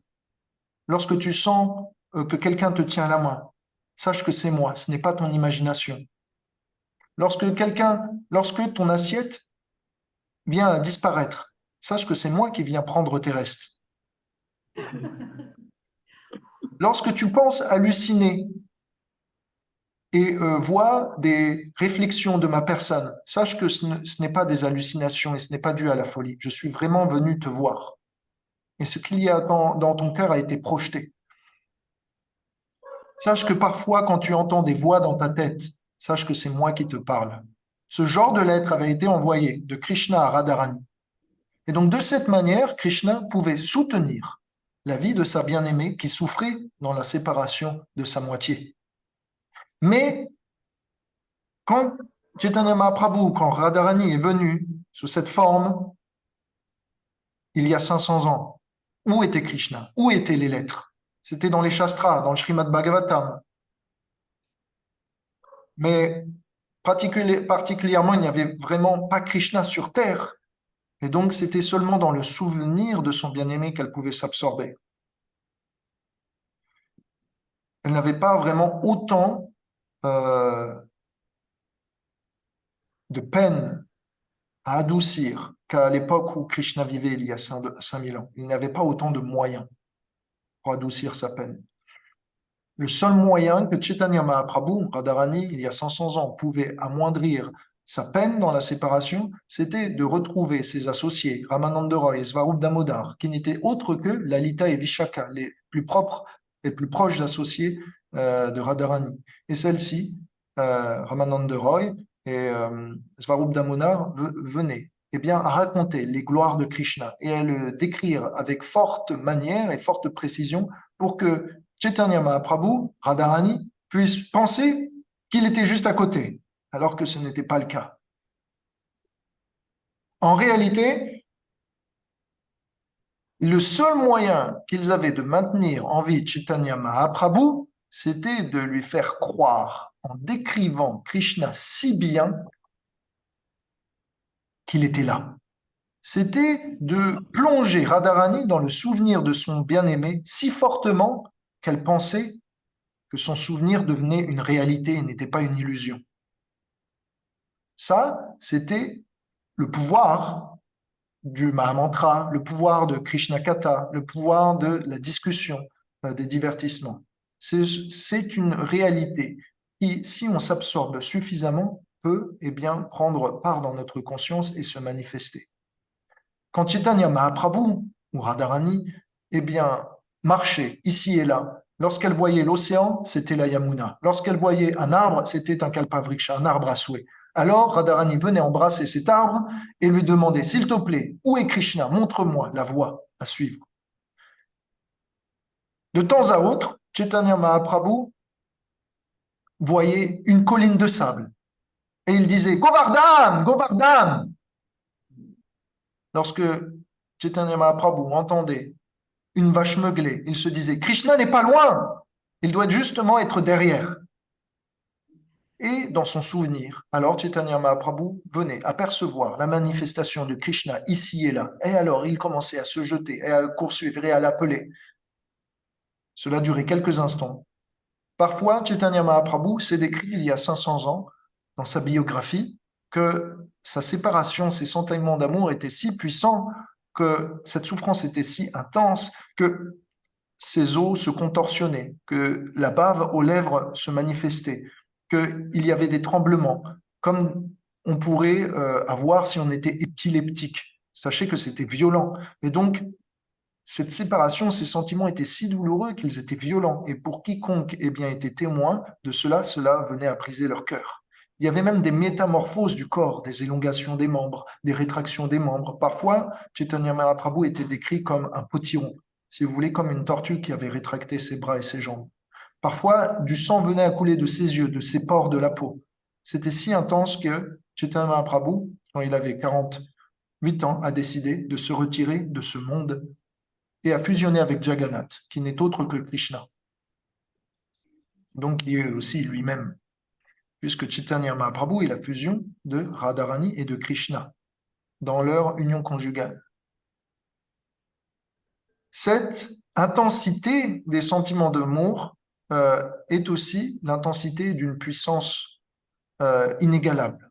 Et donc, naturellement, quiconque prononce le chant du Mahamantra avec sincérité peut entrer dans le secret de ces divertissements, et cela peut lui être révélé. Du moment qu'on a le désir de vouloir cultiver l'appartenance à ce monde, l'appartenance à cette ambiance. Donc, il ne tient qu'à vous de cultiver ce désir en chantant les gloires de l'union de Srimati Radharani et de leur amour réciproque à travers le Mahamantra. Plus vous chantez, plus ils seront là à vous écouter, plus ils seront capables de danser dans votre cœur. Plus vous vibrez votre langue au nom de Radha et Krishna, plus vous êtes capable de raviver le souvenir qu'ils ont de l'un pour l'autre lorsqu'ils sont séparés. Et plus vous êtes capable de vous conditionner pour vous aussi être capable, lorsque l'occasion sera présente, de soutenir Radha ou Krishna dans leur séparation. Parce que lorsqu'ils seront séparés, naturellement, ils auront besoin d'aide, ils auront besoin de sentir la présence de Krishna ou de Radha lorsqu'ils sont loin de l'autre. Et pour ça, vous devrez dire les bons mots, vous devrez être capable de prononcer avec amour, et vous devrez être capable de prononcer, oui, avec amour, le nom de leur conjoint, le nom de leur bien-aimé, le nom de leur héros ou héroïne. Donc, c'est un secret. C'est un secret très bien gardé, c'est un secret que je vous partage, mais c'est un secret sur lequel on doit méditer. Et donc, je vais conclure. Chaitanya Mahaprabhu est à Goloka, la partie gauche de Vrindavan. Chaitanya Mahaprabhu est très miséricordieux, puisque c'est lui qui a distribué ce qui était secret. C'est Radharani dans sa version la plus manifeste, la plus, on va dire, publique, et généreuse, la plus intense en même temps. Donc, si vous adorez Chaitanya Mahaprabhu, vous serez capable de comprendre Radharani et Krishna, l'amour qu'ils ont pour l'un et pour l'autre. Et si vous avez reçu l'amour de Chaitanya Mahaprabhu, la miséricorde de Chaitanya Mahaprabhu, même si vous n'êtes pas assez pur pour rentrer dans les divertissements conjugaux de Radha et Krishna, qui requièrent une pureté pristine, si on peut dire, une pureté parfaite, si vous recevez la compassion et la bénédiction de Chaitanya Mahaprabhu, vous serez capable, en entrant par la partie gauche de Goloka, de Vrindavan, là où il réside, de pouvoir après voyager dans la partie droite, là où réside Radha Krishna. Donc c'est par la petite porte qu'on peut rentrer à travers Chaitanya Mahaprabhu. Et puisqu'il a les bras tendus, vous pouvez eh bien, lui tendre la main, il vous prendra. Mais les deux mains de Radharani et Krishna sont généralement pris puisqu'ils sont enlacés l'un et l'autre. Donc prenez les mains de Chaitanya Mahaprabhu, essayez de le comprendre, essayez de lire le Chaitanya Charitamrita, de discuter de lui et essayez eh bien, à travers son exemple de comprendre ce que vivent le couple divin dans leur intimité. Donc, j'ai conclu maintenant le chapitre 20 qui va introduire eh bien, la semaine prochaine la danse rasa. Et donc, sur cette note, on va pouvoir commencer à rentrer eh bien, dans les divertissements conjugaux du couple divin. Pas exactement la danse rasa, désolé. Le chapitre 21 est plus au sujet de l'attraction entre Radharani et Krishna et la façon dont ils expriment le besoin qu'ils ont de se réunir intimement. Après viendra la danse rasa. Donc, semaine prochaine, on rentre de ce qu'on appelle eh bien, Madhurya Ras, dans ce qu'on appelle, si vous voulez, la sensualité ou l'érotisme spirituel. Je pense avoir fait mon devoir en vous expliquant les principes et en vous expliquant ce qu'il faut faire et ne pas faire, comment aborder cela. Et si vous avez des questions, c'est à vous. J'ai un peu débordé, mais c'était pour la bonne cause. Est-ce que ça va pour vous? Oui. Oui, parfait. Est-ce que c'est pas trop? Je vais réécouter. Je vais réécouter parce que alors là, moi, je suis partie de partout. J'entendais plus de ta voix. Boum, je reviens. Je vais réécouter pour infuser, infuser, infuser encore à nouveau. Merci. Avec C'est- plaisir. Et donc, je vous souhaite une superbe semaine, un bel anniversaire à Sudevi. Quand ce jour, eh bien, Radha et Krishna te donnent sa gloire spéciale, que Chaitanya Mahaprabhu se révèle dans ton cœur et qu'il puisse te guider jour après jour pour que tu puisses les atteindre. À tous les autres, vous n'êtes pas en reste. Je fais une prière ensemble pour que l'on puisse aborder cette sensualité spirituelle avec la bonne approche, sans luxure et sans compréhension qui pourrait nous écarter et nous faire des offenses. Je souhaite que l'on puisse approcher ça avec la pureté nécessaire et que cela nous stimule à vouloir les approcher et à vouloir les servir. Que lorsque l'on chante leur saint nom, nous puissions voir leur forme, méditer sur eux, les approcher et euh, rencontrer ce couple divin dans notre vie et dans la vie d'après. Si vous êtes d'accord avec cette prière, vous pouvez lever les mains et dire Hare Krishna. Hare Krishna. J'ai pas envie d'écouter. On est tous shootés de. J'ai balancé, c'est un peu lourd, il faut digérer, prenez le temps, méditez. C'est à la fois très compliqué, très beau, très magnifique, très profond, et ça requiert en même temps euh, une qualification quand même, parce que il faut qu'on décortique toutes les mauvaises notions de la sexualité qu'on a acquises au contact eh bien, de nos sens dans ce monde, et il faut qu'on puisse apprendre à méditer sur ces divertissements conjugaux, eh bien, sans animer en nous les passions basses de notre corps, mais plutôt exacerber les passions hautes de l'âme.